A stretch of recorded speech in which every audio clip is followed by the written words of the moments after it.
Like when hard times happen, this is when it brings out the greats.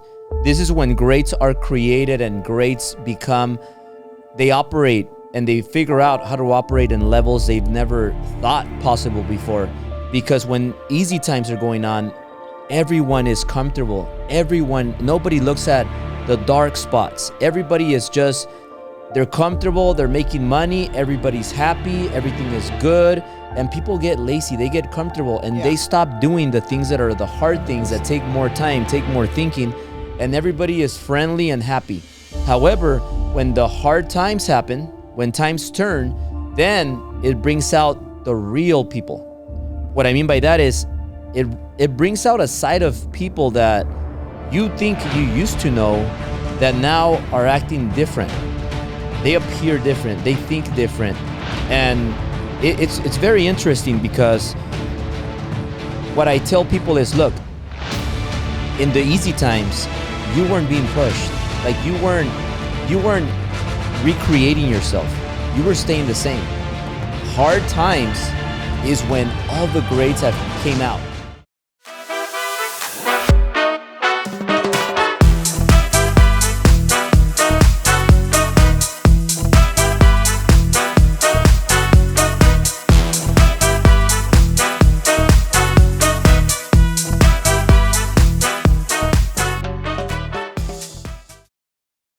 Hey guys, welcome back to Driven Channel, and we're here with a really special episode here. Me and Syl, we want to talk about the market. Like, why is it the best time to buy now? And obviously, there's a recession going on. Forbes, I don't know if you saw this, Syl, but Forbes just announced that there is a 98.1% chance that we are going into a global recession. Did you know that? I heard a few things about it, yeah. So let me say something. There's a lot of things going on right now in a lot of industries. So we do this show because we want to help. We want to help you guys. We want to put you guys in a better situation. We've learned from a lot of experience, a lot of mistakes. We made a lot of money, lost a lot of money, and we have very quality mentors that help us and tell us what to do, what moves to take. So a lot of people right now, they get shaken up. They get shaken up and they start doing weird behaviors. Like they start just making weird decisions. And we want to help you based on not only our experience, but based on the experience of our mentors that have been through a lot more than this. I've been through 2008. I've been saying it. And this is very similar to 2008. Could be worse than 2008 if we go into a global recession. But I'm a different Albert. I'm a different beast than in 2008. So is Syl. Way different. Wait, I don't even think on 2008 we met. We were like partying and doing other crazy stuff. That's when I had my S550 that I lost, crashed, 3 DUIs and all that stuff. However, now I was telling Syl earlier, which we'll talk about it later, but I want to get your questions because I know most importantly, besides what I want to tell you guys, I know you guys have questions. So I want to give you guys value that you want to listen to. Now, I read a book in 2008. It was around 2009, after 2009 when I was recovering, learning, and trying to find myself. And I read this book by Grant Cardone called Sell to Survive. Not Sell or Be Sold. Sell to Survive, which was his original version. And I remember when he thought he had everything set. Like he thought he had like $60 million of debt in real estate, something like that. And he had a portfolio. So in real estate, like you leverage, so you put a down payment, but back then in 2008, they were over leveraging, meaning a lot of banks were financing 100% or more, and people were getting into trouble. And when 2008 came, the values came down, and then people got the properties at a discount, and then they put themselves in a really good situation. But what happened back then with Grant, like he got into trouble where the banks wanted the money back, and they wanted a check for like $60 million. You guys can read the book. But my point is that there's been a lot of these mentors that I've had, including the one that I've been very close to right now, Bobby Castro, that they went not only through 2008, but also the 1990s and before that. So we want to give you guys value. If you guys have questions, please comment on the Zoom. If you're watching on Instagram, Text that number so that you get the private link to the Zoom. We're going to have Anthony. Anthony, you're going to have to handle that. You got it? Yeah. So people are going to comment questions. So make sure you guys comment questions. And if you want to say something, please raise your hand. That way we could put you on. That way we keep people from just going in and out and kind of jumping in and interrupting other people. Now, Anthony, do you have to let people in when they're going on or no? When they request to go in? Does it ask permission? Just make sure you're on it so you allow people. So we're a little bit short today on staff because Steph is not with us today, but we're gonna handle it. So having said that, we are without Steph. So Anthony's handling a few roles in back. Andrew can come help you, Anthony. So maybe Andrew could come help, yeah. And also, so guys, right now, what I want to just give you a little preview of things that I want to share. We have a client right now, and we have plenty of clients right now that we're doing the same, but I have this particular client that I want to share a little bit about. This client, we helped get a property after 2008. So this client bought a property like really cheap. My client. Yeah, your client. Yeah. Close to USC. And this property, we got it for very cheap. Why? Because prices dipped like crazy. Like you have no idea. It was like, I think in 2008, prices dipped even like 50%. Because I remember in South Central, we were buying properties for like 60 grand cash. Remember that? Remember Eli, the investor? Yeah, 104 cash. Like 104 cash. I even remember 60 cash, like in the east, like in the close to Watts area. Yeah. So look, that happened in 2008. I've been saying this for a few months that I think this is kind of like 2008. So I'm going to explain why. So this particular client, she bought a property dirt cheap. Now the property is worth over $1 million because properties, they'll go down, but they'll go back up. Rates go up, property values go down. So this client is cashing out a ton of money from there because she has a lot of equity. And then this client is going to buy a lot of properties dirt cheap again. So it's a great opportunity for you guys to invest in real estate. But if you have equity, look into cashing out refinancing. Cash out if you're thinking about, man, you know what? Rates are a little high right now. I don't know. Albert, you're telling me to cash out, but I'm seeing rates at 7%, 8%, 9%, and even 10%. It depends what program you get. Depends if you're getting an investor loan, if you're a FHA buyer, you're conventional, down payment, credit. So what I'm telling you is right now, if I were you, like if I were you, this is what I'm doing, by the way. I'm getting loans at a high interest rate. And because even if you get a loan at a 10%, I know that you can get that 10% and turn it around, turn that 10% money into 50% money, 70% money, 100% money be on the return because there are going to be a lot of great options. We have a lot of realtors right now that are telling us, hey, a lot of sellers, they want to sell. They're in a hurry to sell. They're becoming desperate. They're lowering their prices because they just want to sell right now before the properties go more down. So guys, make sense. Rates go up, property values go down. What's going to happen in the future is you might buy something right now instead of paying extra like you were last year. A lot of people last year were offering 80 grand above, 100 grand above, and rates were good. But now, guess what? The prices are a lot. You're going to get it 80 grand, 100 grand less with a higher rate. But the rate, you could always refinance the rate. You can refinance your purchase price. So right now, focus on the purchase price.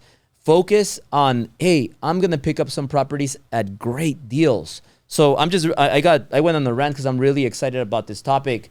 And I am actively helping a lot of my loan officers right now with clients that are cashing out money to invest. So if you're watching this and you have some cash, consider maybe cashing out a little bit and investing that money into near future deals.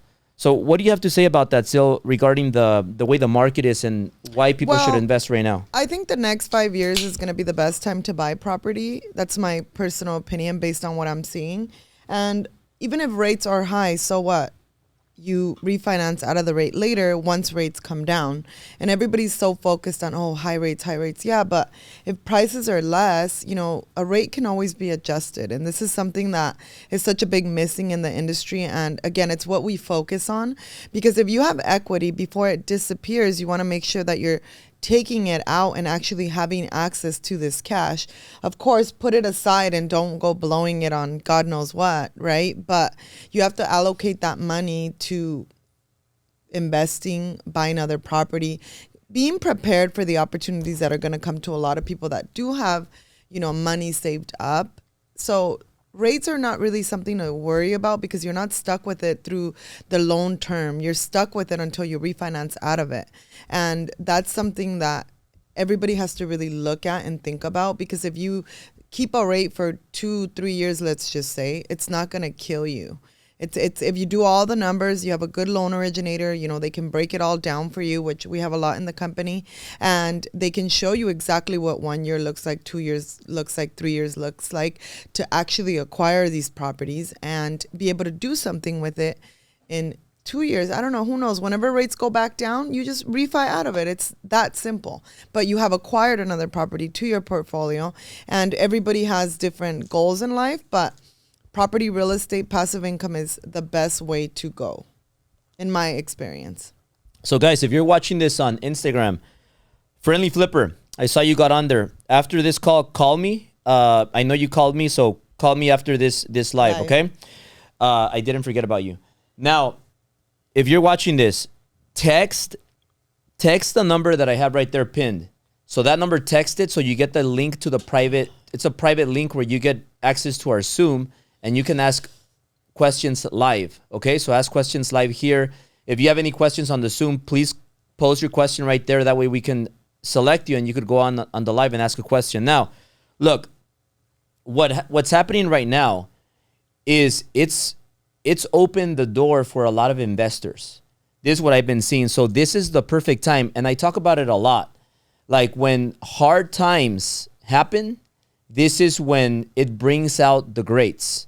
This is when greats are created and greats they operate and they figure out how to operate in levels they've never thought possible before. Because when easy times are going on, everyone is comfortable. Nobody looks at the dark spots. Everybody is just, they're comfortable, they're making money, everybody's happy, everything is good. And people get lazy, they get comfortable, and they stop doing the things that are the hard 100%. Things that take more time, take more thinking, and everybody is friendly and happy. However, when the hard times happen, when times turn, then it brings out the real people. What I mean by that is it brings out a side of people that you think you used to know that now are acting different.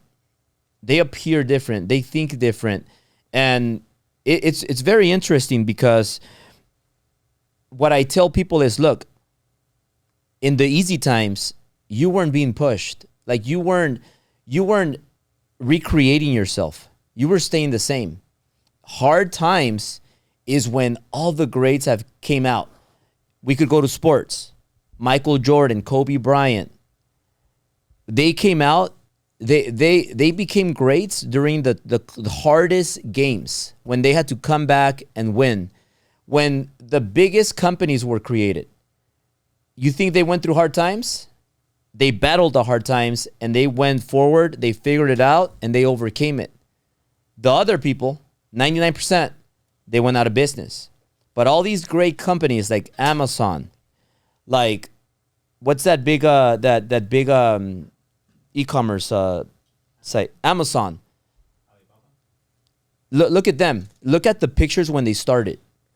Apple, another one. So a lot of those companies, you guys see what they are now, but you don't see everything they went through, the hard times when they recreated themselves. Now, right now, even a lot of big companies are making a lot of changes. We'll get into that. But what I'm saying with investors is a lot of people right now that bought homes, people that were maybe making $60,000 a year, $50,000 a year. We have stories like this. They're not making a ton of money. They're making enough money to live a normal life. right? But these clients, they bought when the recession happened. Recession happened, properties values just went all the way down, and then they picked up a property, FHA, they kept that property for over 10 years, and now that property is worth more than double what they bought. And they pay down the principal because some of those buyers, they bought 2 units, 3 units, 4 units. So a lot of tenants were helping them pay down the mortgage. They were paying down the mortgage, the principal, and the property went up more than double. Now what happened? 5 years later, they refinanced, pulled some cash out, and bought another one.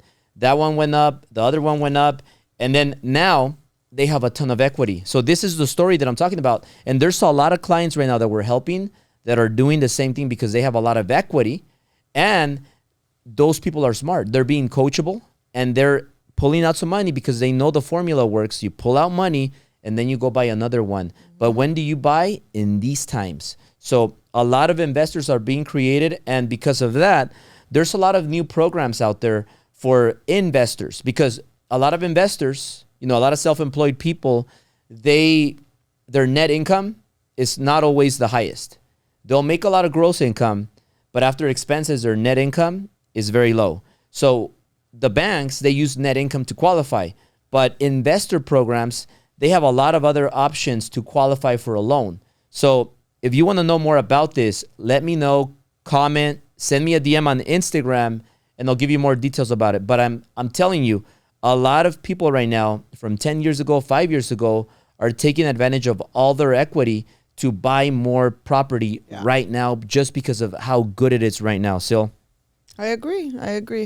And, you just can't be scared to take it out, the equity out of the properties before it's completely lost. So that's kind of, what he does with our clients and with some of our loan originators, is just educate them on exactly what it looks like, right? Not everybody's familiar with what the numbers look like, what the rate really means at a 2-point higher, et cetera, over 1 year, 2 year, 3 year, 4 year, 5 year period that you're holding on to these rates until you are able to refinance. But, acquiring the properties is the main thing. So it's definitely been something that we're helping all of our clients with in the last 2 months, I would say.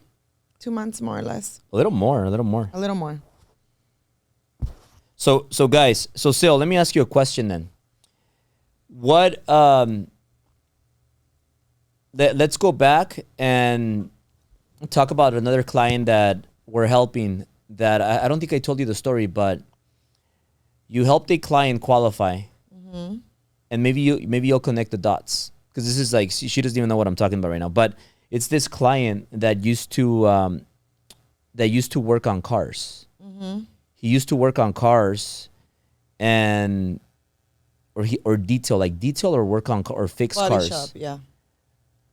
There's a couple of body shop people, but this client used to either, I don't remember if it was fixing cars or detailing cars. Mm-hmm. I think it was detailing cars. Now this client, he cashed out money and he started a business, but he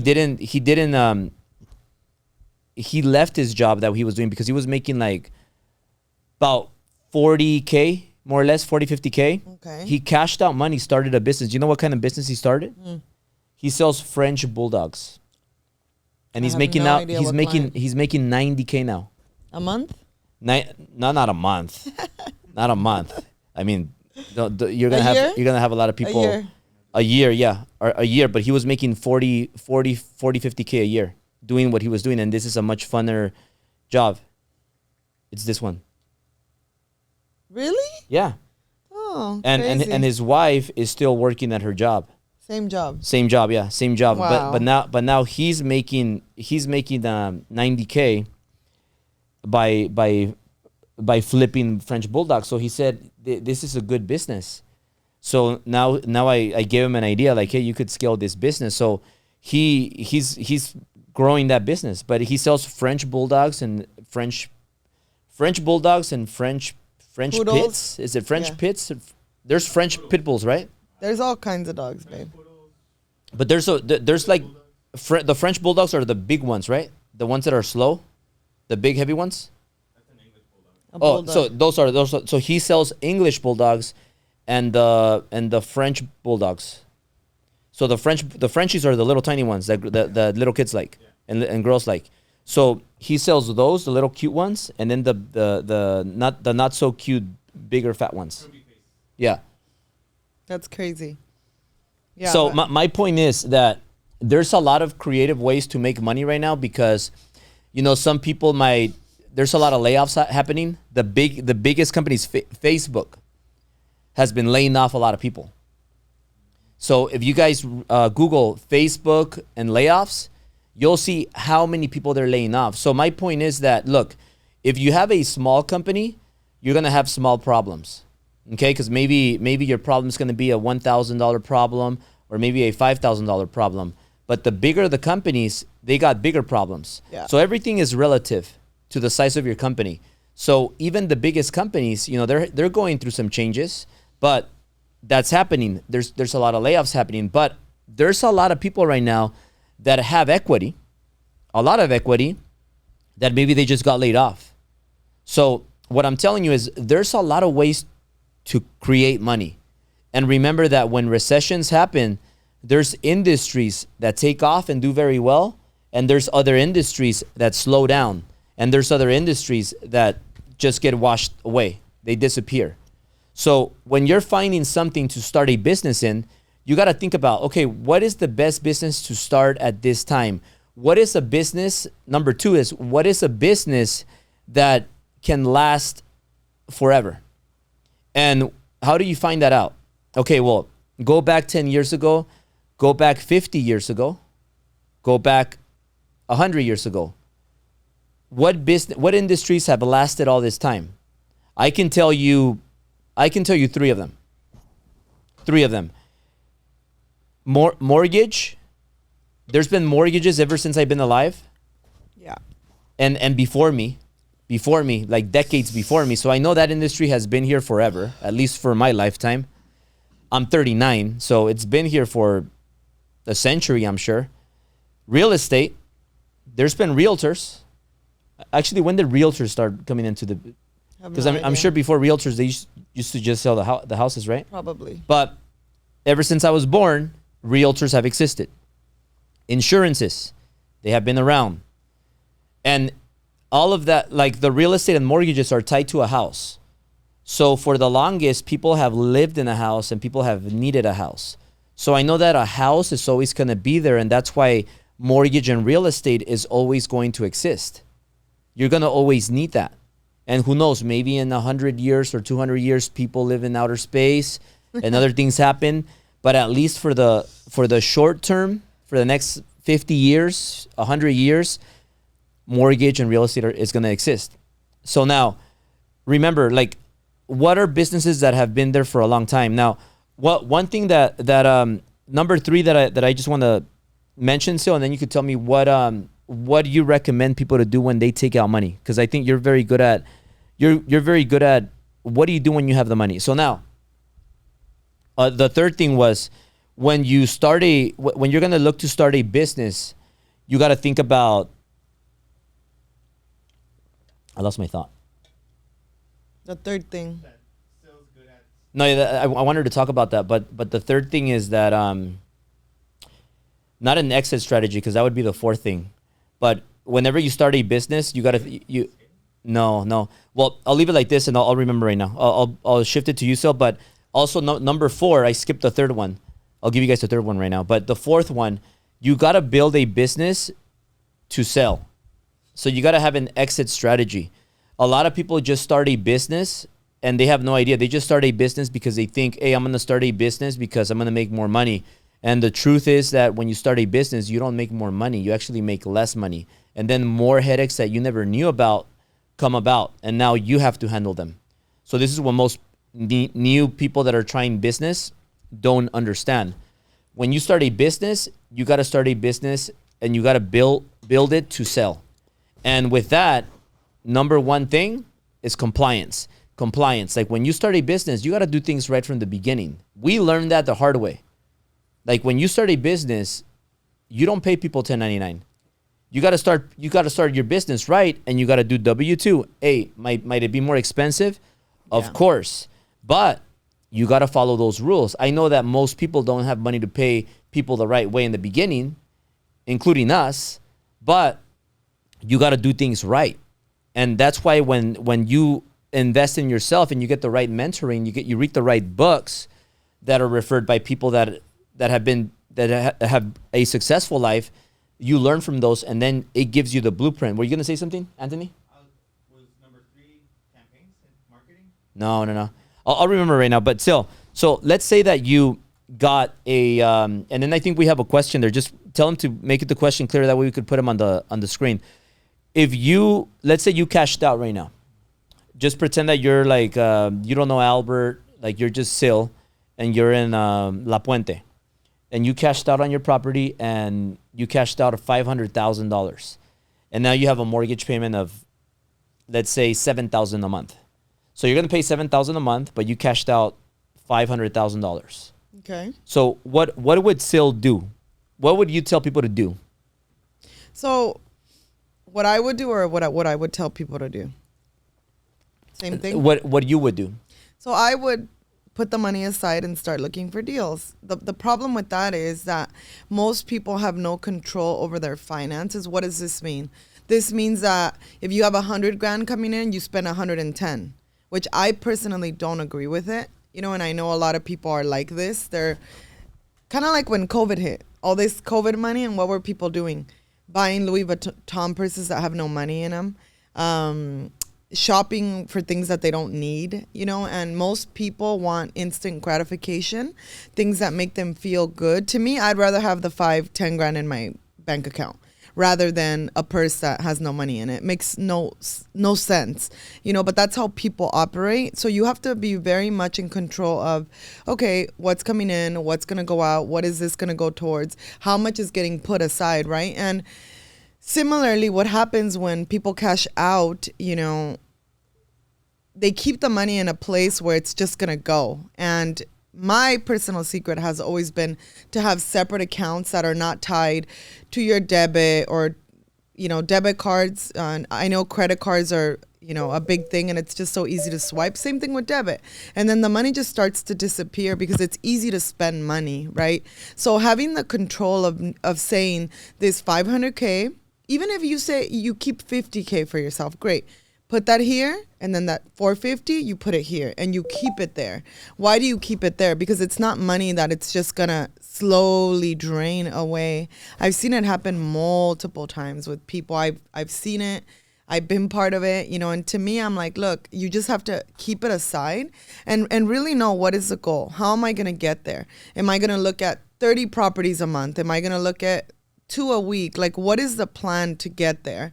Because when people are just winging it and winging it and winging it and winging it, and like he said, during good times, everybody's happy, everybody's buying this and buying that and spending on this and doing this and going here, doing things that really are above their means, you know, and it's not a good place to be, because it's actually showing now of all the people in the mortgage and real estate industry, right? It's not sustainable. And for all the people that thought it was going to last forever, it's like, hello, wake up. It's not. Nothing lasts forever. Whether it's good or bad, things don't last forever. So having a plan, and then when you get the deal in front of you, you have to do your due diligence. You don't just buy it without knowing certain things, right? Income properties especially. Okay, how many doors? What is the income? What is the payment? What are the expenses? You have to break it down to see what the deal looks like. And again, this is part of knowing the formulas. I know we're having a class, is it next week with Bobby?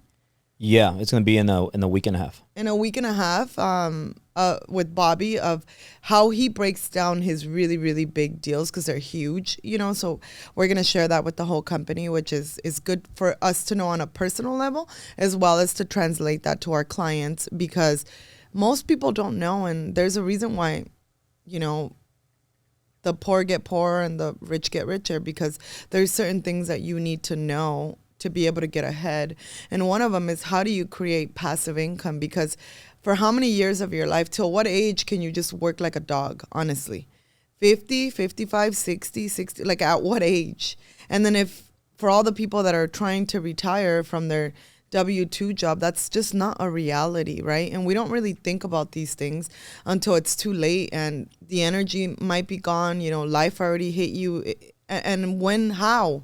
Like Social Security is good for nothing. It's so sad. I have a lot of clients, they get $600 a month and I'm like, that's not even enough for your gas for the month. Like it's sad, you know, but these are things that you have to start thinking about now, today. Doesn't matter if you're 20, 50, wherever you are. It's like, what is the plan? What am I doing? How am I going to get there? Right? Who's going to help me get there? Because again, it's a very sad thing to see. And again, me personally, that's the reason I got into real estate, because I love something that's real. Like, you can't spend a house. Of course, if you cash out and you blow all the money, that's a different story, but you can't. It's real. It's physically there. It's standing. It's something that you can't just spend, because again, so many people have no clue about finances. A lot of people, even people that you think might, they don't, you know, and it's simple. You add and you subtract. What are we adding and what are we subtracting and what's left? That's all that it is. Add, subtract, and multiply. That's all you need to know.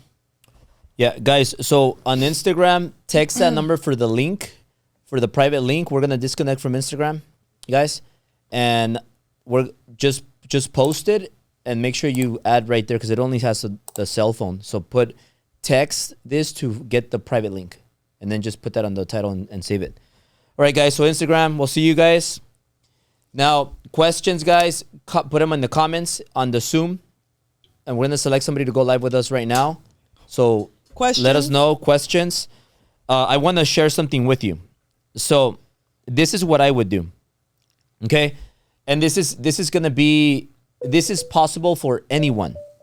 So anyone can do this. You don't even have to have a equity in the house. You don't have to have a high paying job. This is how me and Syl started, by the way. And this is how many people started that we helped.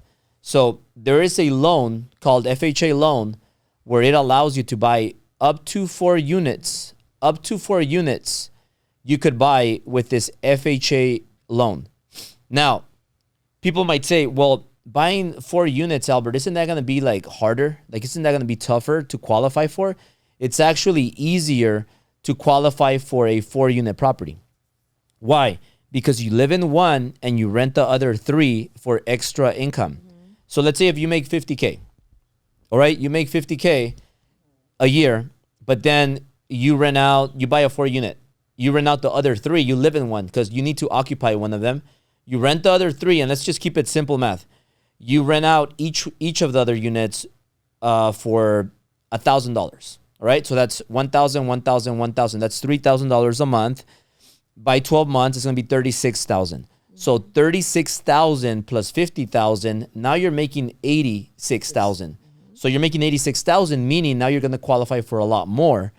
This is why it's so easy to qualify for a 4-unit property. Now, also, you might be saying, Albert, I don't have a 700 FICO score. I don't have I'm 600. FHA allows you to have a low FICO score. Okay, so if you have in the 600s, mid 600s. You're going to get pretty good pricing, okay? So you could still qualify even if you don't think you might qualify. Yeah. That's why it's very important to go and get pre-approved. That way you know how much you qualify for. Now, also, remember that FHA is only requiring 3.5% down. Yeah. So 3.5% down. If you could get 3.5% down, which is nothing, 3% of the purchase price, that's all you need. And there is a lot of great things about FHA. I could go on and on. You could get up to 6% in credits for FHA and use them. So you might be saying, oh, but rates are a little high. You could buy down the rate and get a lower rate. But I wouldn't do that. Why wouldn't I do that? Because in real estate, you don't make money. You don't buy real estate right now to make a lot of money right now.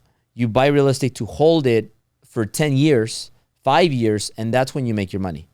Remember, real estate has a lot of benefits, which I'll talk about right now. But if you buy a property right now, 4 units, you live in one, maybe the property pays itself and you live for free. That's a great deal. You keep it for 10 years and you'll be a millionaire. A millionaire.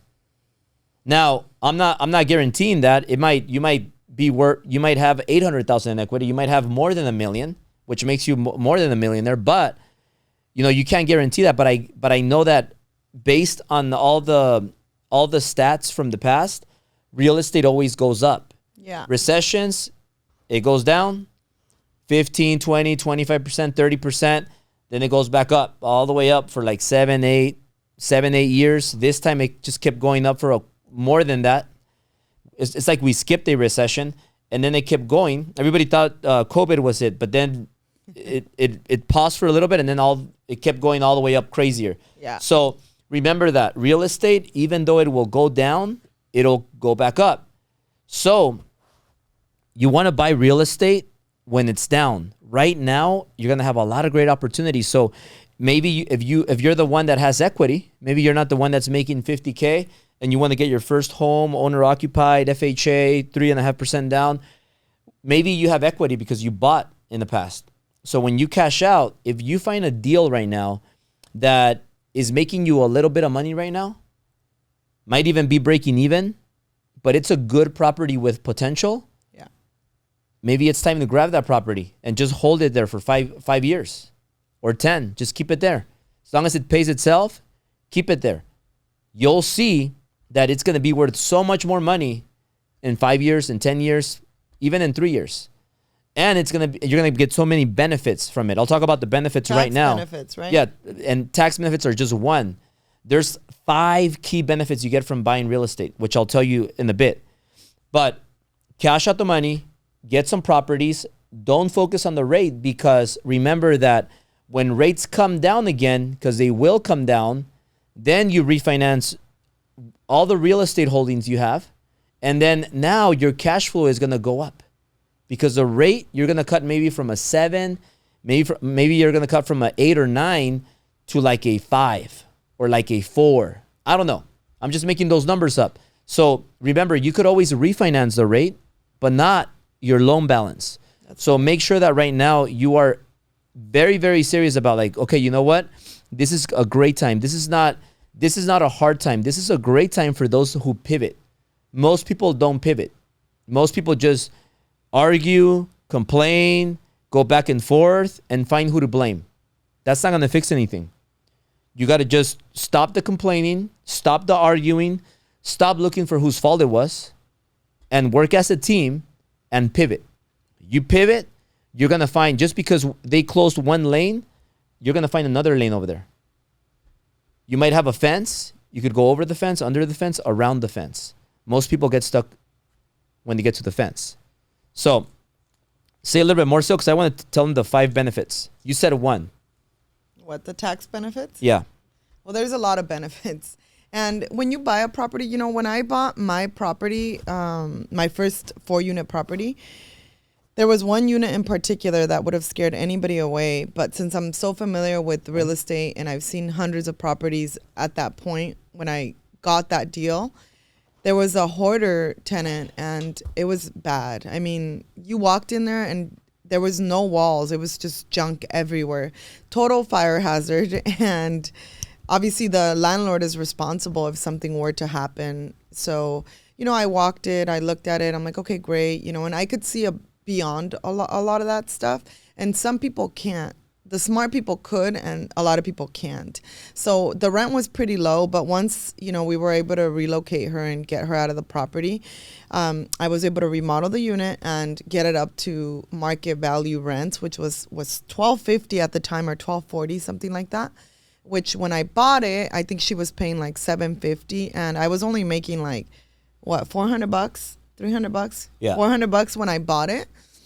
So yeah, it was amazing for me, because I love, rehabbing properties and, helping investors was always fun. I actually did that at the beginning of my career, finding properties to flip for investors, and then I can go back and list them. So yeah, we were finding them pretty cheap, but in my experience, you have to be able to look above all that. Even look like, okay, can we add this? Can we do that? Can we add granite? Can we add new countertops so that you could increase the rent, especially when you're in a rent control area? because rent control only lets you go a certain percent, whether it's 3 or 7%, whatever's approved that year is as much as you can increase the rent for tenants. However, if you do some sort of repairs, then you can come in and say, okay, this is how much we did, or this is what we did to the property, and this is how much. And they normally sign off, because who doesn't want new kitchen countertops and cabinets and a bathroom remodel or whatever? So yeah, that's based on my experience. Yeah, and so look, appreciation is one of them. Yeah. We talked about that one. So that one's one of my favorites. Properties go up in value over time. So I explained that already. Like they'll have little dips when recessions happen, when corrections happen, but then they'll eventually continue to go up. Okay. Number 2, leverage. You could leverage. Like you might be saying, well, what's another great investment? I have some money. Like I have 100 grand in the bank. I have 500 grand in the bank. Where should I put my money? Should I buy stocks? You know, like stocks, it could be a good investment. I'm not an expert in stocks. Yeah. But I do know one thing, and that is like if you buy a stock, let's say you buy a stock and the stock is worth what? $14. Let's just say that. So you buy a stock that's worth $14. How much money do you have to pay? You know? Like No. how much if you want to buy 14? I don't know anything about stocks. So guys, you guys know about stocks? So let's say Andrew, you want to buy a stock that's $14. How much do you have to pay? You can't get a down payment for that? You can put a down payment and finance it? So that's where I was going. So for stocks, I mean, you're getting creative now, but for stocks, if you want to buy a stock that's $14, let's say you want to buy 1,000 of those stocks. So that's going to be 14,000, right? So you want to buy $14,000 of stocks. You have to pay $14,000. You can't leverage it and put 20% down and finance the 80%.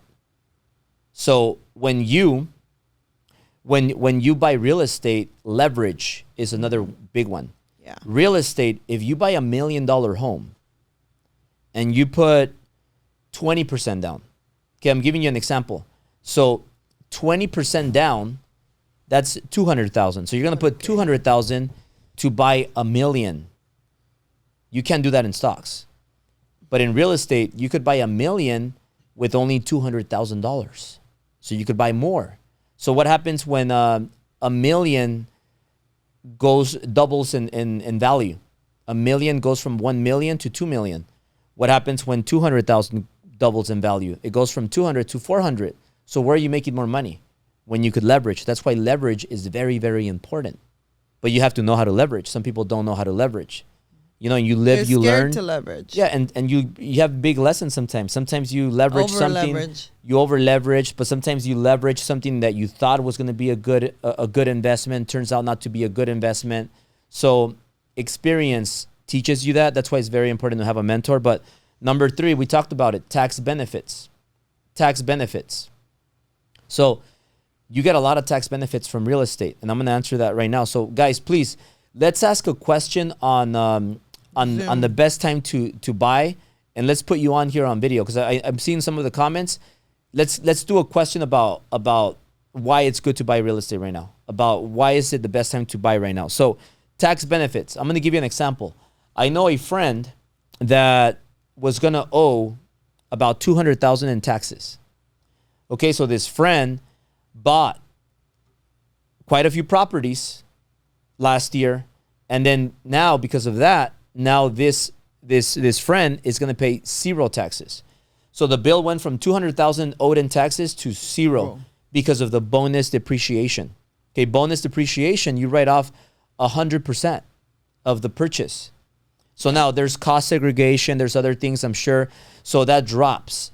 So something to be very clear about is just because you buy $1 million of real estate does not mean that you're going to write off $1 million of income tax that you owe. You're going to get a percentage of it. Okay, so I can get into that later, but tax benefits, huge. This friend bought a lot of properties. Now it's going to pay 0. Now, another thing, principal reduction. Like when you buy real estate, every single month, your principal balance is getting reduced. It's going lower and lower and lower. And most of the time, you are not paying for it. Because if you do have tenants, they're paying for it. So they're paying you rent. And besides you making money, you're getting your principal reduced. So that's the fourth one. Number 5, cash flow. So now you're making cash flow. So remember, your tenants are not only paying you cash flow, but they're also paying your mortgage down. So your tenants are paying you cash flow. They're paying your mortgage down. Your property's going up in value with appreciation. You're getting tax benefits. You're putting a little portion of down payment to buy more. And you're getting all these tax benefits. Like, how better can it get with real estate? It's like a game. So remember, when you cash out and you borrow money, so you cash out, you get an 8%, 9% interest rate, and you pull money out from your equity, you're not getting taxed because you're borrowing money. You don't get taxed when you get money, when you borrow money. Borrowed money does not get taxed. So now you're borrowing money and now you're putting it into more real estate. You're not paying taxes for that money and you're buying more property. So you guys see that. There's just so many great benefits about real estate. And until this date, unless somebody shows me a better investment, I don't know of any better investment that exists. I don't know any better investment than real estate, but maybe you guys know one. But I think real estate is the best. And, me and Syl have been waiting for a long time to start investing and buying a lot of apartments. So it's the time, and that's what we're going to be focusing on. Guys, let's bring Daniel up. Daniel, you there? ¿Qué pasó, Daniel? Is he listening? Is Daniel listening? What? Me? Hi, he's putting you on the spot. I know. What's up, guys? Hi. Well, we have two Daniels, I guess. But we'll switch to the other one. Okay. Bro, what's a good question you have for us? You guys are shy today. Yo, did you get the granola? Albert, did you get the granola? I got him, brother. Thank you. Thank you so much. I got him. I'm gonna send you a picture too. Yeah, how was it? We haven't tried it yet, but we do have it. We got him yesterday. We'll try him today, and we'll let you know. But I'm sure they're gonna be amazing. Thank you. Thank you. Daniel, is it Daniel or Daniel? I know the other one's Daniel. Here, take him out from mute. Me? My name's Daniel. Daniel. Fernandez? Yes. Yes, Albert. No, let's stay with Daniel that's on right now, and then we'll go to Daniel. So yeah, what's up, Daniel? You have a good question for us? Anything that we said that maybe you need more, you want us to break it down more, or something that you want to know? Just trying to get approved. How would I be pre-approved to find out if I could get pre-approved for an FHA loan? Very easy. Like, what? Tell me, what city are you in right now? What city are you in? What line of work? I'm located in Merced, California. Okay. And are you W-2 or are you self-employed? I'm W-2 at the moment. Awesome. But I actually attended your Driven event, and I went to the Wealth Bowl with Ed Milet's event, and I'm trying to be licensed as a WFG agent. So I'm in that process to provide families with life insurance policies. Got it. The food. Yeah. So let me give you a good thing that we talked, man. But I'm gonna give you a good idea. I'll give you more. Give you more info. Getting qualified is so easy. Off the record. Yeah, but he said something important. Yeah. He said something very important. So right now you have a W-2 job. If you go Correct. I'm fine. If you go WFG, you're not gonna be W-2 anymore, right? Correct. Yeah. So I'm in the transitioning stage of my career. So to qualify, at the very beginning, qualifying is really easy. You need your last 2 years' taxes, recent pay stubs to cover 1 month, and a proof of funds where you have the money for the down payment, which is 3.5 down. So whatever the purchase price is, you multiply it by 0.035. That's how you get your down payment. And the problem with you going from W-2 to self-employed, 1099, is that you're going to have to wait 2 years because we need the 2-year history from W-2 to 1099. From 1099, you can go to W-2 overnight. That's not a problem. But when it's the other way around, it is a problem. So let me ask you a question. I know how you guys started. You guys said you both purchased a like 3-unit property at the beginning. So that's like kind of what I want to do. Like that's what I'm trying to mimic what you guys did. Get a property in the very beginning to start. Let me give you some feedback. So you don't have to tell me how much you make, but would you say like you're making your income is good or your income is great? How would you say? For right now, my income is good. Okay. It's okay. Okay. But yeah. So let me tell you, how soon were you thinking of leaving your current employment and going to full-time 1099? I'm actually working on a political campaign which is ending this November 8th when the election. So I'm gonna be unemployed pretty soon. So I'm gonna have to go all in this career like within the next week. Like wow. Oh, okay. So that means that you're not gonna have this same job then for like in like a week. Yeah. Yeah, in a week it's gonna be done. It's gonna be over with. But I have like I have income that's gonna come in, and but I'm just gonna go all in and try to get this business started. Like trying to get a loan or whatever, get property. I'm not too sure. Yeah. Now let me ask you a question. Is there any way you might stay at your current job, at least for a short term? No, because actually it's ending, and I was doing construction. Got and it. I believe during I was doing construction for the past 7 years. But this year, the recession, my hours have been cut like has been the worst year of money, like for me, like since I can remember. Like I don't know.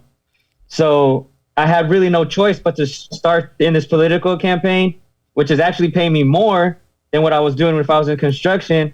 And then it's giving me more free time because in construction, you're gone all day and it's like tremendously hard work. Like, yeah, I'd be tired at the end of the day. And even though I was trying to study, it was very hard for me to remember the information that I was gaining because, it's like you try to work and you try to take care of your body and you try to read and learn and you got family and kids. And then it's like, it was just too much. So it was like, I believe this extra time, I believe I read like, more. I got to read more books and take care of my body a little bit better.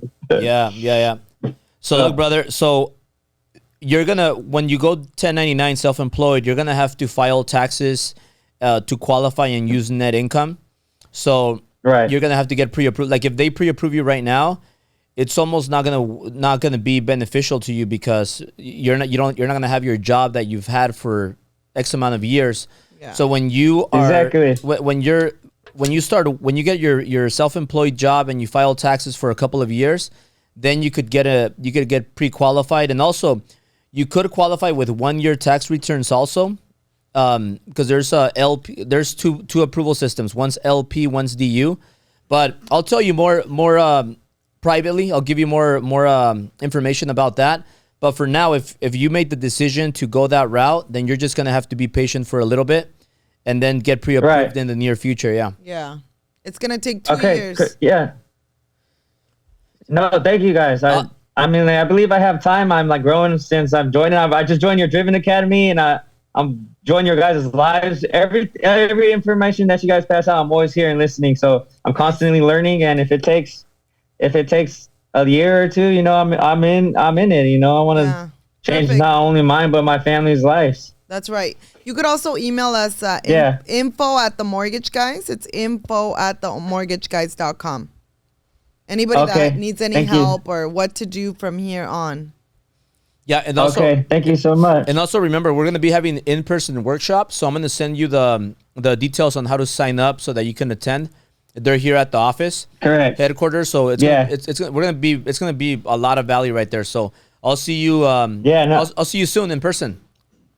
Okay, I believe so also. Thank you guys so awesome, much. brother. Bye. Bye. All right, thank you. Bye. Take care. Take care. So we're gonna go to the next question, but just want to let you guys know, if you're watching this and you want to come to our in-person events, they're called the workshops, driven workshops. We're gonna be having in-person workshops here at the office. We're gonna be meeting here at the office every other month. Okay, so if you want to come here and meet us in person and get a lot of value, like in person, because in person is the best way of learning. Yeah. I like one-on-one because I like to be in front of you. I like to be able to touch you and give you feedback. So we're going to have these in-person workshops. All you got to do to attend is just be part of my Driven Academy. So if you haven't signed up, go to drivenacademy.com and sign up. $67 a month, and you become part of my private mentoring program. And then you get to attend here in person every other month here at the office headquarters. And we break down everything in person. We mastermind, then we have an hour happy hour, and then we go out there and execute. So sign up, drivenacademy.com, and I can't wait to see you guys in person. Next question, Anthony. Jose Luis Farias, can you get on the video, please? Yes. Can you hear me? Hey, how Are you? Good. My question was, when it comes down to we're talking about the rates, you can always lower those down, right? Yeah, 100%. You can refinance out of a rate anytime. It makes sense. Normally, Right. the time period, you wait till you make 6 payments, but it just depends. And any time that it makes sense and that you need to make an adjustment, you make it. It's that simple. There's no restrictions on that. For some of the loan originators, you do need to make your 6th payment so they don't have to pay their commission back. But other than that, you're free to refinance as you qualify. Right. And then equity-wise, Andrew was taking pictures. I've only heard this and read a couple books of it. Equity, when you get equity and you take it out of the home, you use that equity to get another property, right? Like another down payment for another property? Yeah. So are you asking more clarity on how it works? Yeah, basically. Okay, yeah. The system. So look, let's just say you buy a property, and let me clear something with the rates first. Like when your rate, sometimes you get a prepay penalty. That's what Syl was talking about, 6 months, a year, 2 years. Sometimes you get a prepay penalty. So you'll buy a house or you'll refinance, and there's like a prepay penalty of a year, 1 year prepay penalty. So that means that before that year, you have to wait a whole year to be able to refinance and change your rate. So you can't refinance unless the year passes. Now, you could refinance, but you pay the penalty. So that means that if you want to refinance because rates got better, then you're gonna have to pay a penalty, and that penalty could be 6 months of interest, which could be, just to get an idea, it could be like 18,000, it could be like 30,000. It could be anything. Every loan is different. Give or take, Right. And then you have to be okay paying 30,000, 25,000, 35,000, whatever that prepay penalty is, which is going to be about 6 months of your payment. Yeah. Right. So that's new. I didn't even know that. yeah. So a lot of times clients, or borrowers, they get into a loan that's not the best loan because they don't understand the terms. So here at TMG, what we really are about is we want to make sure that all our clients know the terms really well and know exactly what they're getting into. Because some people sometimes have prepays. They don't even know they have a prepay for 2 years, for 3 years. There's prepay penalties for 3 years. Yeah. So that means you can't refinance within those 3 years, or you have to pay that big prepay penalty. So that's important to know. So yes, you could refinance anytime, but you might have prepay penalties to pay. Now, if you want to use that equity, the way it works is, let's say you buy a house. Let's say you bought a house for $200,000 last 5 years ago. You bought it for $200,000. So now that property is worth $600,000. So now you have $400,000 of equity. Yes. So that's your equity, $400,000. So you can't take the $400,000 out. No. But the bank's gonna be like, okay, well let's see. Let me see, Jose Luis. So your house is worth $600,000. Okay. So we're gonna let you go up to 80% Loan to value. They're gonna let you go up to 80% of that value, which is 480K. So 480K. Right. That's gonna be your max loan amount. So let's just say you bought the house for 200,000, but let's say you put 50 grand down. So your loan was 150. In 5 years, you lowered that 150 to, let's say, 98,000. So now, just by putting more down, right? Because you put 50 grand down, and then because you've been paying it off. Right. Yeah, you've been paying more towards your principal every month. So after 5 years, your loan balance is 98,000, and and you could get a loan of 480. So minus 98,000, you're left with 382,000. So now those 382,000, they're gonna go to your bank account. And now that money, you could invest it in whatever you want, which would be real estate. You want to invest it in real estate. Right. Now, the other thing is your payment's going to go up because now your payment is not going to be your payment that you had 5 years ago.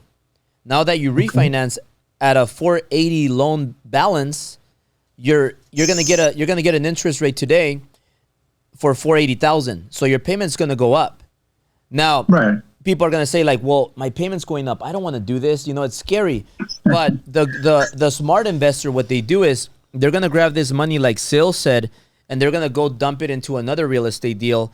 And you're going to get all those 5 benefits. And then you're going to hold this for another 5 years. And then in another 5 years, now you could cash out more money and then buy 2 more. And then that's what we did. We cashed out, bought more, cashed out, bought more. And then we sold, made money, started businesses. So it's depends on what you want to do, but that's the way to do it. Does that make sense? Yeah, that makes a lot of sense. One thing more, is it PMI, private mortgage insurance? Yeah. When you don't put 20% down, right? Yes. Talk about? Can that be removed? So your PMI, you can remove it after so normally it's an FHA loan that has the PMI. Private mortgage insurance that protects the lender if you stop paying your mortgage, right? It doesn't benefit you at all. So it's to protect the lender because you put such little money down that it's easy if something were to happen for you to just be like, okay, I'm done. I'm not going to pay. I'm going to walk away from this deal. So if you put 20% down, you don't have to pay PMI, but that's more like a conventional loan. Now your PMI, you could remove it once you have 20% equity. Or after, 11 or 12 years? No, so the FHA always has mortgage insurance. You can remove it, though. And FHA, you can't remove it unless you refinance. Refinance out. So you got to refinance out of FHA into conventional. When you have equity. So conventional loan is a different loan. So conventional is a conventional loan. FHA is a government loan that helps a lot of owner-occupied buyers that have... buyers. Not owner-occupied buyers that need more help, that maybe have lower FICO scores, not a lot of down payment. So that only requires 3.5% down. So you have to refinance out of that into conventional to remove it. Now, conventional also has mortgage insurance if you put a small down payment. However, for conventional, you don't have to refinance to remove it. For conventional, you could just call the bank and be like, hey, bank, send out an appraiser. I think I have more than 20% equity. They'll go over there, and as long as you have over 20% equity, they'll remove it. I see. So this is the last question. What's the best? You got some good questions, man. You're putting me to work. Yeah, man. It's like a private mentorship. I'm asking the best. What do you think is better, a 3.5% or a 20% down? Depends. Depends. No. You're asking what's better for a person? For a consumer? Yeah, for a borrower? Personal home. 3.5. To leverage your money. Yes. Because I was talking about leveraging, right? So maybe still to end this driven couples, because we're already way over, but we like to give you guys value. We like to help you guys because the more you help, the more money you make. Yeah. Now, talk about this a little bit, Syl, and then we'll close it out a little bit. But maybe tell him how you were able to buy your first property, which was 4 units, 4-unit property that you bought with only 3.5%. If you wanted to buy that property and you would have needed 25%. So you were able to buy it with 3.5% down, which appreciated and made a lot of money. So maybe explain that really quick on how you did it and why it was better for you, because you didn't have the 25% at the time. Yeah, I didn't have the 25% at the time, and it just depends what the goal is. Like, if it's just an investment, obviously it has to be 20% down. But if it's owner occupied, first property, you could put 3.5 down up to 4 units. Anything after 4 is a commercial loan, commercial financing. So now it just depends. Like, not a lot of people have 20% down. That's a reality. It's hard to save that. So to leverage your money, that's what you do. You put 3.5 down, owner occupied, and then you kind of go from there.